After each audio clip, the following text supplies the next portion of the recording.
Welcome to the Get Fit Guys, quick and dirty tips to slim down and shape up. My name is Ben Greenfield. I'm the Get Fit Guy, and in today's episode, you're going to learn what to do about low testosterone in athletes and exercise enthusiasts, and maybe even you. Now, the reason I wanted to talk about testosterone on today's show is because the New York Times recently reported that America's fastest marathoner, Ryan Hall, is officially retiring from the sport due to chronically low testosterone levels and the extreme fatigue, loss of motivation, and drop in performance associated with this crucial hormone.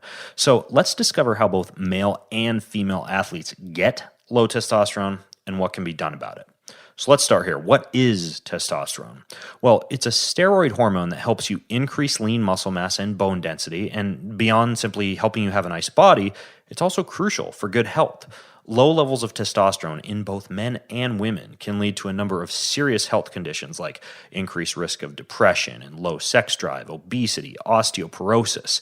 Men with low testosterone tend to have higher rates of heart disease, depression, and even dementia. And a decrease in testosterone levels in women can lead to a loss of muscle mass and weight gain, especially when paired with the rising levels of estrogen that you learned about in my episode called Hormonal Imbalances and Weight Gain. And if you want to listen to or read that episode, head over to quickanddirtytips.com and just find the show notes for this episode you're listening to right now. This episode is number 270.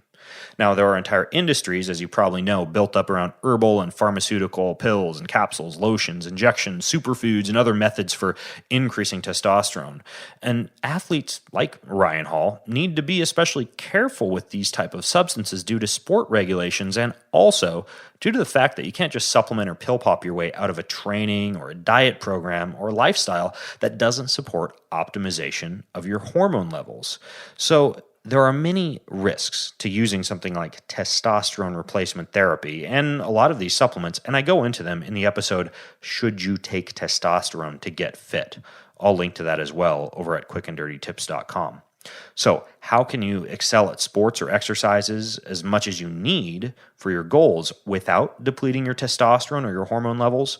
Well, today I've got 3 tips for you. Go high intensity instead of chronic cardio. So long endurance sports like cycling and running seem to lower testosterone in the same way that weightlifting and weight training seem to increase testosterone.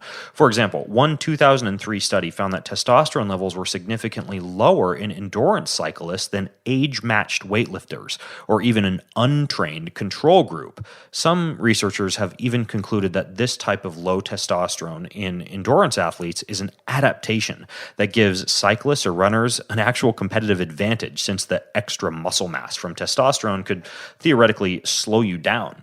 So if you're trying to boost testosterone, avoid long jaunts on the treadmill and instead do high-intensity interval training like sprints. Multiple studies have shown that you can boost your testosterone levels by sprinting. For example, in one study, testosterone levels increased significantly for people who performed a series of very short but intense 6-second sprints.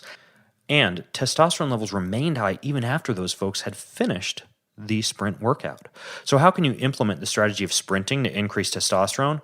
Well, you could try performing several sprints on the treadmill after you've lifted weights at the gym, or you could head out into the backyard or a park or your neighborhood block and do a few sprint repeats on your days off from weight training. You could do sprints on a bicycle or an elliptical trainer. You could try to include 5 to 10 short sprints when you do a sprint workout. Sprint no longer than 15 seconds and get full recovery after each sprint, which is generally 3 to 4 times longer than you actually spent sprinting. And do a sprint workout 2 to 3 times a week for optimal results so that you get enough neuromuscular recovery. The cool thing is, in addition to keeping your testosterone levels up, sprinting can also help you to maintain endurance. As surprising as it may seem, the short efforts that increase your ability to be able to go long for a period of time can do so by increasing levels of what are called your mitochondria. Now, you can learn all about the physiological mechanism behind how this occurs in a 2-part article series that I wrote on how to build endurance using unconventional methods. And you can check that out over at bengreenfieldfitness.com, and I'll link to that in the show notes for this episode at quickanddirtytips.com.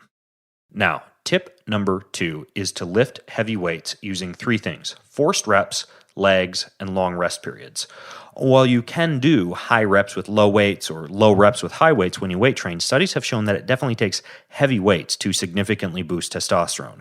Full body, heavy exercises like squats, deadlifts, bench presses, and Olympic lifts should ideally be used at 85 to 95% of your max, or 1 RM.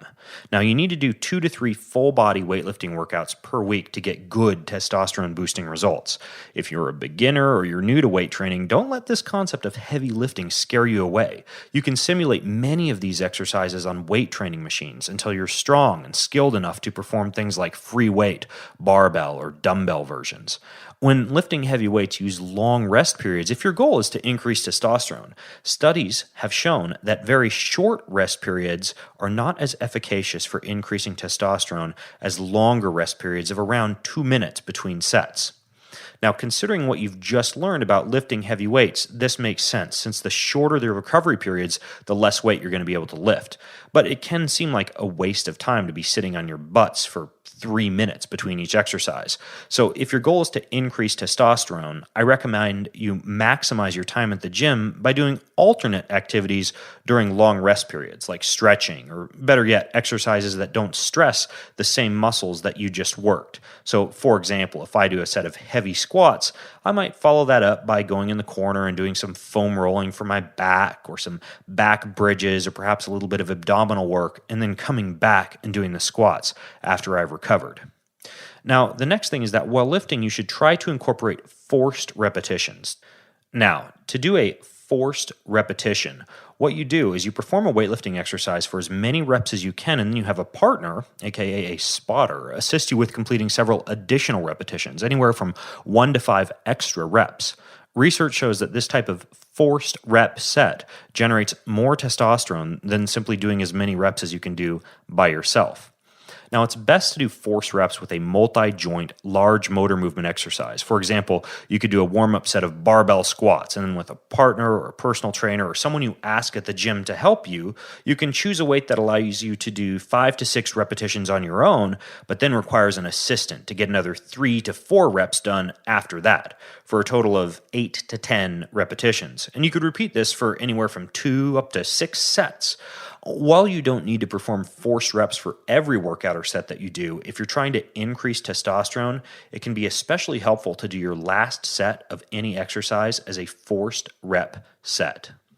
And then finally, don't forget to train your legs hard. In another study that investigated hormonal responses to weight training, participants were split into an arm-only training group and a leg plus arm training group, and testosterone increases were significantly higher in the group that added lower body training to their upper body training. And I know it can be tempting, especially for guys, to focus on exercises like bicep curls and bench presses, and those certainly do make you look good in a t-shirt, but you'll notice far better results for everything from lean muscle mass to energy to sex drive to testosterone to fat loss when you include multi-joint leg exercises like lunges and squats in your training regime. And then finally, you should eat a testosterone supporting diet. Any time that you eat sugar and starch, your pancreas releases insulin, and high insulin upregulates activity of something called aromatase, which means more testosterone gets converted into estrogen. It also causes an increase in sex hormone binding globulin, which binds to circulating testosterone and renders it ineffective. So stay away from processed sugar, candy, soda, and even high amounts of things like pasta and bread, and instead try to include high amounts of healthy fats and natural, unprocessed oils like avocado oil and extra virgin olive oil, which will provide you with the fat-soluble vitamins and important cholesterol precursors to allow for adequate hormone and steroid formation. In the same way that insulin can lower testosterone, inflammation from lack of recovery, inadequate sleep, poor diet, environmental toxins and pollution, and many other common triggers can increase levels of what are called cytokine molecules. And these cause reactions very similar to those experienced when you eat a high-sugar diet. Now, my fellow Quick and Dirty Tips host, The Nutrition Diva, has a great website that thoroughly expands the topic of inflammation. You can find that at inflammationfactor.com. Pay close attention to what she has to say about anti-inflammatory foods and incorporate compounds like garlic, ginger, curcumin, turmeric, cilantro, cinnamon, dark purple cabbage, dark leafy greens, blueberries, pomegranates, and other anti-inflammatory spices, herbs, and foods in your diet.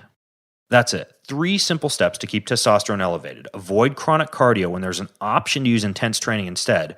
Hit the weights and use forced reps, leg training, and heavy lifts. And eat a testosterone supporting diet low in inflammation and low in sugars. Now, if you have more questions about why athletes and exercise enthusiasts get low testosterone, or you have questions on what to do about it, how to test for it, or anything else regarding testosterone, then you can join the conversation over at facebook.com/getfitguy. That's facebook.com/getfitguy. And until next time, I'm the Get Fit Guy asking you, what are you waiting for? Go get fit.